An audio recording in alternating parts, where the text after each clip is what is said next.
नमस्कार दर्शक बंधु शुभ संध्या आमे नहीं आसु देश विदेश राज्य 20 गुरुत्वपूर्ण खबर खबरटी भल लगे वीडियो को लाइक करने सहित चैनल नुआ थे सब्सक्राइब करी आपण जिलार ना लिखिदेवे जहाँफल प्रत्येक दिन आपण जिलार खबर किसी ना कि अपडेट पाइपर तेज कौन रही आज सन्धार खबर चलता नजर पकाइबा।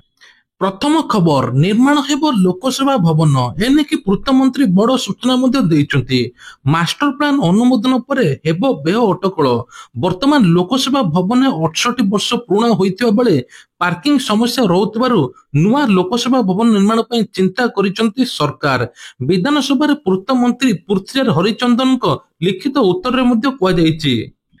परवर्ती खबर सुभद्रा तृतीय किस्तु बाद पड़ी 3,69,352 जन हिताधिकारी एने आज विधानसभा विधायक गणेश्वर बेहेरा प्रश्न उत्तर रखिंट उपमुख्यमंत्री प्रभाती परिडा।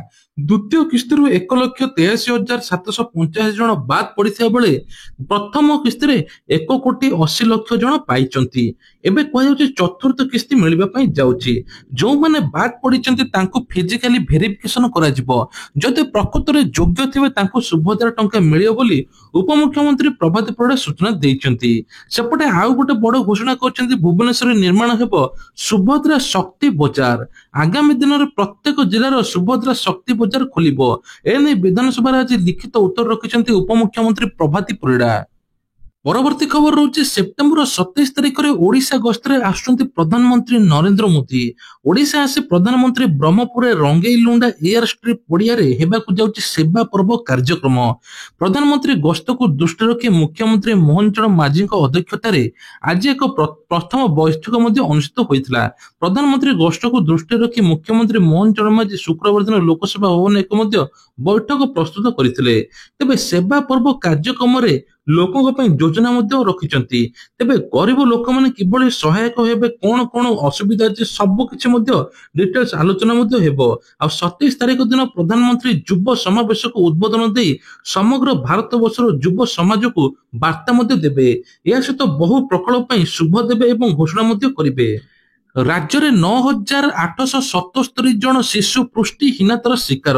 मयूरभंज जिलार उत्कट स्थिति जिले में सर्वाधिक 1,075 जन शिशु पुष्टिहीनता एवं शिकार होती। तेज उपमुख्यमंत्री कहते प्रति जिले में शिशु पुष्टिहीनतार शिकार होउथिबारु नूतन प्रकार योजना जहाँफल प्रत्येक पिला एवं किभली भल खाद्य खाइबे से नेकी आलोचना चली। तेबे कहउछि विशेषकर अंगनवाड़ी केन्द्र में पंजीकृत समस्त शिशु को प्रति मासरे 25 दिन हिसाब से 300 दिन पुष्टिकर खाद्य दिज्व। यह योजना माध्यम शिशु को अंडा छतुआ लड़ू सुखिला राशन दिज्व। तेज 3 वर्षर 6 वर्ष शिशु को अंगनवाड़ी केन्द्र में सकाଳେ जलखिया सहित गरम रंधा खाद्य 20टी अंडा दिज्व। यह सहित मुख्यमंत्री पुष्टिकर योजना पूर्ण आहार कार्यक्रम अधीन कौन स्वास्थ्यगत जटिल नथिबा अतिशय पुष्टिहीन शिशु को पुष्टि वर्धित छतुआ जोगाई दिज्व बोली कहुछि। ता सहित कदली एवं अटा मिश्रण बेसन एवं 50 दिन जोगाई दिज्व। एही फल पिलांकर पुष्टिहीनता आउ रहिबो नाही। परवर्ती खबर होची 100टी समस्यार गोटे औषध होची आत्मनिर्भरशील भारत। तेज मिजोराम मणिपुर बिहार पश्चिम बंगाल भली राज्य आज प्रधानमंत्री नरेंद्र मोदी राज्य गुजरात में पहुंची एटारे समृद्ध एवं समृद्धि कार्यक्रम अंशग्रहण करिसेंती। एही कार्यक्रम में जोगदे प्रधानमंत्री 34,200 कोटी टंकार अधिक मूल्यर विकासमूलक प्रकल्पर उद्घाटन एवं भित्ति प्रस्तर स्थापन करिसेंती। जार मुख्य उद्देश्य होची गुजरातर भित्तिभूमि एवं सामुद्रिक क्षेत्र को वृद्धि करिबा। तबे प्रत्येक राज्य में सेही भला हेबा दरकार जहाँफल भारत उन्नति तेज गोटे रिपोर्ट प्रकाश पाई प्रति 30 मिनिट रे भारत में जणे लेखा कोटिपति बाहर जहाँफल भारत द्रुत गति आगे चली। भारतर अर्थनीति धीरे धीरे स्ट्रंग होबार लगी। परवर्ती खबर होची बंद थिबा मद दुकान खोलिबे सरकार। ढेंकानाल कटक रे तैयारी हेबो मद कारखाना। राज्य में बंद पड़िथिबा 70टी मद दुकान खोलिबे सरकार। एने गृहर अबकारी मंत्री पृथ्वीराज हरिचंदन आज उत्तर रखिछंती। बंद मद दुकान को पुनर्बार खोलिया पई विभाग पक्षरु अनुमति मिलिछि। 4टी नुआ ठिपी खोला मद दुकान 3टी नुआ कारखाना खोलिया पई विभाग पक्षरे अछि प्रस्ताव। विधायक अखिल चंद्र नायक प्रश्न रे अबकारी मंत्री पृथ्वीराज हरिचंदन एहार मध्ये उत्तर रखिछंती। जहा फଳରେ बालेश्वर सर्वाधिक 17टी, नयगढ़ रे 9टी, गंजाम रे 10टी, मयूरभंज रे 8टी, कटक रे 7टी, राउरकेला रे 5टी एवं केन्दुझर रे 3टी, ब्रह्मगिरी रे 4टी एवं बलांगीर रे 2टी, कंधमाल रे 3टी, मालकानगिरी संबलपुर गोटाए लेखा मद दुकान खोलिबे नुआ सरकार बोली कहिसंती। परवर्ती खबर होची श्रीमंदिर रे धाड़ी दर्शन पई खूब शीघ्र आसीबो गाइडलाइन। परिचालना कमिटी कला अनुमोदन। तेबे भक्तों श्रृंखलित दर्शन पई धाड़ी दर्शन ने परिचालना कमिटी अनुमोदन देछि। धाड़ी दर्शन व्यवस्था कार्यकारी करिया पई जिल्लापालक अध्यक्षतार एक सब कमिटी गठन करिया पई परिचालना कमिटी को प्रस्ताव मध्ये देछि। एही सब कमिटी सेवायत निजोग आलोचना सहित हबो। जेमिति श्रीजीव को नित्यकांति प्रभावित न हेबे से अनुसार नाट मंडप धाड़ी दर्शन एवं मार्गदर्शन प्रस्तुत करिवे। मार्गदर्शिता आधार प्रथम परीक्षामूलक भाव धाड़ी दर्शन कार्यकारी करने परामर्श देछि कमिटी। एने विधानसभा विधायक रणेन्द्र प्रताप स्वाई लिखित प्रस्तर उत्तर रखिछंती आईन मंत्री। आसुची आउ एक लघुचाप, वर्षारे भिजिबे मां। तेबे दशहरा आउ किछि दिन परे धरावतरण करिवे मां। सेही फଳରେ ମଧ୍ୟ ଏବେ ବଙ୍ଗୋପସାଗରରେ ଆଉ ଏକ ଲଘୁଚାପ ସୃଷ୍ଟି ହୋଇଛି। ଲଘୁଚାପ ଅଧିକ ଘନୀଭୂତ ହେବାର ଆଶଙ୍କା ଅଛି, ଯାହା ଫଳରେ ଦଶହରାଟା ଏଥର ଫିକା ପଡିପାରେ ବୋଲି କୁହାଯାଉଛି। ଲଘୁଚାପ ପକ୍ଷରୁ ଏବେ କୁହାଯାଉଛି ଆଇଏମଡି ପକ୍ଷରୁ ପାଖାପାଖି 3 ରୁ 4 ଦିନ ପ୍ରବଳ ବର୍ଷା ହେବ। 25 ତାରିଖଠୁ ଆରମ୍ଭ ହୋଇଯିବ ବର୍ଷା, ଯାହା ଫଳରେ 20ଟି ଜିଲ୍ଲାକୁ ୟେଲୋ ଆଲର୍ଟ କରାଯାଇଛି ଏବଂ ମତ୍ସ୍ୟଜୀବୀଙ୍କୁ ସମୁଦ୍ରକୁ ଯିବା ପାଇଁ ବାରଣ କରାଯାଉଛି। ତଳିଆ ଅଞ୍ଚଳକୁ ମଧ୍ୟ ସତର୍କ ରହିବା ପାଇଁ କୁହାଯାଉଛି। परवर्ती खबर होची हबिशाली योजना रे तंटी चिपी देले संख्या कमाइले वंचित हेबे व्रताधिकारी। तेबे हबिशाली एक महत्वाकांक्षी योजना। राज्य रे प्राय प्रत्येक जिल्लार हबिशाली मां माने एहार उपकृत होइतांती। श्रीक्षेत्र रे मासट जाक कार्तिक व्रत पालन करिया पई प्राय हबिष व्रतधारी इच्छा रखितांती। प्रति वर्ष ए योजना प्रत्येक हबिशाली मां मानक पई चाहिदा मध्ये बढुची। एहाको उपलब्ध करी प्रति वर्ष किपरि पूर्व वर्षटारु अधिक व्रतधारी रहिबे सेति लागि सरकार एवं प्रशासन पदक्षेप नेइतांती। हेले गत वर्ष ए वर्ष मध्य अति व्यतिक्रम घटिछि। विगत वर्ष मानक ठारू ए वर्ष हबिशाली संख्या कमाई दिया जायछि। परवर्ती खबर होछि भारत ऊपर उठी पारे ट्रम्प को तारीफ 25%। तबे ए ने कि अमेरिका पक्षरु बड़ लागू कराइथिया 25% वाणिज्य शुल्क हटाई देबो।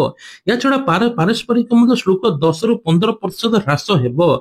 नवेम्बर बा शेष डिसेम्बर प्रथम सप्ताह ए संक्रांत निष्पत्ति हेबो बोली मुख्य अर्थनैतिक परामर्शदाता भी अनंत नागेश्वरम कहिसंती।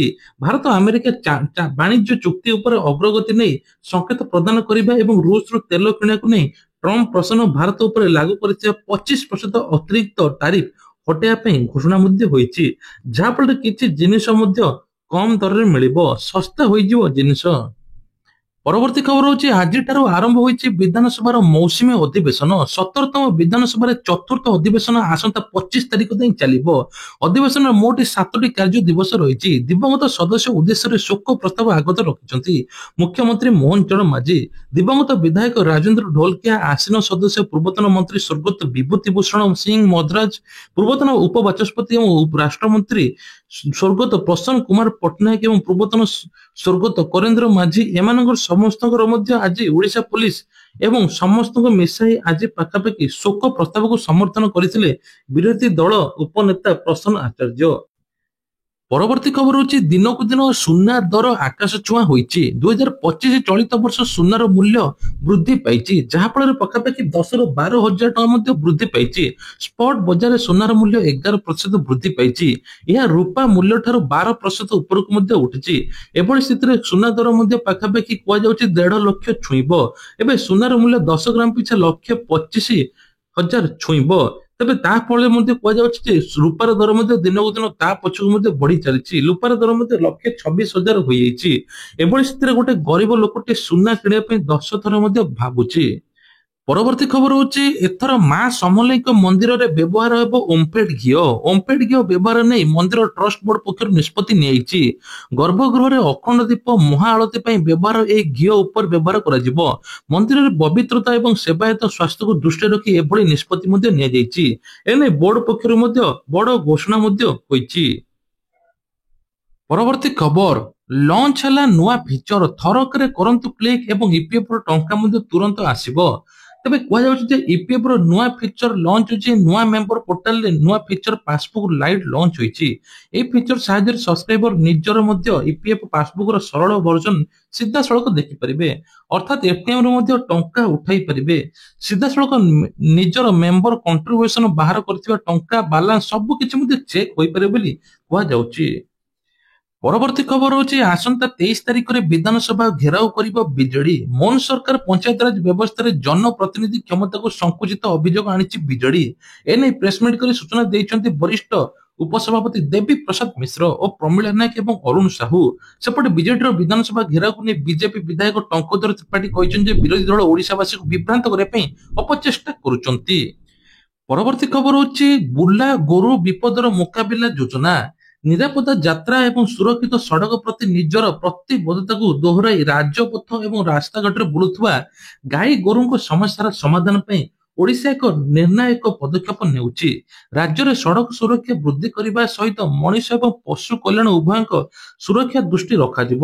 ଏ ସମନ୍ୱିତ କାର୍ଯ୍ୟ ଯୋଜନା ମଧ୍ୟ ହେବ, ଯାହାଫଳରେ ବୁଲା ଗୋରୁକୁ ଏଥର ଗୋଶାଳାରେ ରଖାଯିବ। ରାସ୍ତାରେ ବୁଲୁଥିବା ଗୋରୁ ସଡ଼କ ସୁରକ୍ଷା ଚିନ୍ତାର ବିଷୟ ପାଲଟିଛି, ଯାହା ଦୁର୍ଘଟଣା ମୃତ୍ୟୁର କାରଣ ମଧ୍ୟ ପାଲଟୁଛି। ଏନେଇକି ସରକାର ମଧ୍ୟ ବଡ଼ ପଦକ୍ଷେପ ମଧ୍ୟ ଆଗକୁ ନେବେ। ପରବର୍ତ୍ତୀ ଖବର ହଉଛି ସ୍କୁଲ ଛାତ୍ରଛାତ୍ରୀଙ୍କ ପାଇଁ ଆସିଲା ନୂଆ ନିୟମ। ଏଣିକି ବିଦ୍ୟାଳୟର ଛାତ୍ରଛାତ୍ରୀ ମାନେ ଭଗବତ ଗୀତା ପାଠ କରିବେ। ଆଜି ବିଧାନସଭାରେ ଉତ୍ତର ରଖିଛନ୍ତି ଗଣଶିକ୍ଷା ମନ୍ତ୍ରୀ ନିତ୍ୟାନନ୍ଦ ଗଣ୍ଡ। ପ୍ରାଥମିକ ବିଦ୍ୟାଳୟରେ ଆରମ୍ଭ କରି ଉଚ୍ଚ ବିଦ୍ୟାଳୟ ଧାର୍ମିକ, ନୈତିକ ଏବଂ ବୈଦିକ ବିଚାରେ ଏଥର ଶ୍ରୀମଦ ଭାଗବତର ପଠନ ମହତ୍ତର ଚର୍ଚ୍ଚା ମଧ୍ୟ ହେବ। ଏହାର ଉତ୍ତରେ ଗଣଶିକ୍ଷା ମନ୍ତ୍ରୀ ନିତ୍ୟାନନ୍ଦ ଗଣ୍ଡ କହିଛନ୍ତି ନୈତିକ ବୈଦିକ ବିକାଶ ପାଇଁ ନିହାତି ଭଗବତ ଗୀତା ଆବଶ୍ୟକ। ପରବର୍ତ୍ତୀ ଖବର ହଉଛି ବ୍ରହ୍ମପୁର ଶୁକ୍ରବାର ଦିନ ଅଯୋଧ୍ୟା ବାରାଣସୀ ଅଭିମୁଖେ ବରିଷ୍ଠ ନାଗରିକ ତୀର୍ଥଯାତ୍ରା ଯୋଜନାର ଦ୍ୱିତୀୟ ଟ୍ରେନ ଶୁଭାରମ୍ଭ କରାଯାଇଛି। ଉପମୁଖ୍ୟମନ୍ତ୍ରୀ ପ୍ରଭାତୀ ପରିଡ଼ା ଏ ଟ୍ରେନ ଶୁଭାରମ୍ଭ କରିଛନ୍ତି। ଏ ସମ୍ପର୍କରେ ସୂଚନା ଦେଇ ଏକ୍ସରେ ମଧ୍ୟ ଶ୍ରୀମତୀ ପରିଡ଼ା ଲେଖିଛନ୍ତି ରେଶମ ସହର ବ୍ରହ୍ମପୁର ଚଳିତ ବର୍ଷ ଆର୍ଥିକ ବର୍ଷ ପାଇଁ ପର୍ଯ୍ୟଟନ ବିଭାଗର ବରିଷ୍ଠ ନାଗରିକ ତୀର୍ଥଯାତ୍ରା ଯୋଜନାର ଦ୍ୱିତୀୟ ଟ୍ରେନ ଶୁଭାରମ୍ଭ କଲୁ। ମୋଟ 775 ଜଣ ତୀର୍ଥଯାତ୍ରା ପାଇଁ ବାହାରିଲେ। 25 ଜଣ ଏସ୍କର୍ଟ ଅଧିକାରୀ ଅଯୋଧ୍ୟା ବାରାଣସୀ ଅଭିମୁଖେ ମଧ୍ୟ ଯାତ୍ରା କରିଛନ୍ତି। ତେବେ ତା ସହିତ ଆଉ ଗୋଟେ ବଡ ଖବର, ଏସଏଚଜି ମହିଳାଙ୍କୁ ବଡ ଉପହାର, ଯାହାଫଳରେ ଏସଏଚଜି ମହିଳାକୁ 10 ଲକ୍ଷ ଟଙ୍କା ପର୍ଯ୍ୟନ୍ତ ମଧ୍ୟ ଋଣ ଯୋଗାଇ ଦେବେ ସରକାର। ସେ ପୁଣି ବି ବିନା ସୁଧରେ। ସରକାର ଲକ୍ଷ୍ୟ ରଖିଛନ୍ତି ମହିଳାମାନେ କିଭଳି ଆତ୍ମନିର୍ଭରଶୀଳ ହେବା ସହିତ ଲକ୍ଷପତି ଦିଦିରେ ସାମିଲ ହେବେ। ଏନେଇକି ସରକାରଙ୍କ ମଧ୍ୟ ବଡ ଘୋଷଣା। ତା ସହିତ ଭତ୍ତା ଟଙ୍କାକୁ ନେଇକି ବଡ ଅପଡେଟ। ଏଥର ସୁଭଦ୍ରା ଟଙ୍କାରେ ଯୋଉମାନେ ସାମିଲ ଥିଲେ ଭତ୍ତା ଟଙ୍କା ପାଇନଥିଲେ, ଯୋଉମାନେ ସୁଭଦ୍ରା ଟଙ୍କାରେ ସାମିଲ ଥାଏ ପ୍ରଥମ କିସ୍ତି ପାଇଥିଲେ ଭତ୍ତା ଟଙ୍କାରେ ସେମାନେ ସାମିଲ ହେଲେ। କାହିଁକି ନା ସେମାନଙ୍କୁ ସୁଭଦ୍ରା ଯୋଜନାରୁ ବାଦ କରାଗଲା ବା କଟାଗଲା, ଯେହେତୁ ତାଙ୍କୁ 60 ବର୍ଷ ଅତିକ୍ରମ କରିଛି। ଏବେ ନେଇକି ଉପମୁଖ୍ୟମନ୍ତ୍ରୀ ପ୍ରଭାତୀ ପରିଡ଼ା କହିଛନ୍ତି ତାଙ୍କୁ ଭତ୍ତାରେ ସାମିଲ କରାଯିବ। ପ୍ରତି ମାସରେ ସେ ଭତ୍ତା ଟଙ୍କା ପାଇବେ, ସୁଭଦ୍ରାରୁ ବାଦ ମଧ୍ୟ ପଡିବେ। ତା ସହିତ ଆଉ ଗୋଟେ ମଧ୍ୟ ବଡ ଖବର, ଜନଧନ ଆକାଉଣ୍ଟ ଧାରୀଙ୍କ ପାଇଁ ବଡ ଖବର, ସେପ୍ଟେମ୍ବର 30ରେ ବନ୍ଦ ହୋଇଯିବ ଏହି ଆକାଉଣ୍ଟ। ତୁରନ୍ତ ସରକାର କହିଛନ୍ତି ଇ କେୱାଇସି କରିଦିଅନ୍ତୁ ବାଧ୍ୟତାମୂଳକ। ଜନଧନ ଆକାଉଣ୍ଟରେ ସରକାର ମଧ୍ୟ ବିଭିନ୍ନ ପ୍ରକାର ସୁବିଧା ଦଉଛନ୍ତି, ଯାହା ଫଳରେ କୁହାଯାଉଛି ଯେ ନିଜର ଡିବିଟି ମାଧ୍ୟମରେ ଗ୍ରାମାଞ୍ଚଳ ଏବଂ ସହରାଞ୍ଚଳରେ ସରକାର ଯୋଜନା ଏଥିରେ ଅପଡେଟ ହୁଏ ଏବଂ ଟଙ୍କା ମଧ୍ୟ ଆସେ। ତୁରନ୍ତ ଇ କେୱାଇସି କରିଦିଅନ୍ତୁ। ପାଖାପାଖି 20 ଲକ୍ଷରୁ ଅଧିକ ଲୋକ ଇ କେୱାଇସି କରିନାହାନ୍ତି। ସରକାର କହିଛନ୍ତି ଇ କେୱାଇସି ନ କଲେ ସେପ୍ଟେମ୍ବର 30ରେ ଆକାଉଣ୍ଟ କଟିଯିବ। ତେବେ ଇଏ ଥିଲା ଆଜିର ଦେଶ ବିଦେଶ ରାଜ୍ୟର ଗୁରୁତ୍ୱପୂର୍ଣ୍ଣ ଖବର। ଖବରଟି ଭଲ ଲାଗିଥିଲେ ଭିଡିଓକୁ ଲାଇକ୍ କରିବା ସହିତ ଚ୍ୟାନେଲରେ ନୂଆ ଥିଲେ ସବସ୍କ୍ରାଇବ କରିବା ପାଇଁ ଭୁଲିବେ ନାହିଁ। ଜୟ ଜଗନ୍ନାଥ।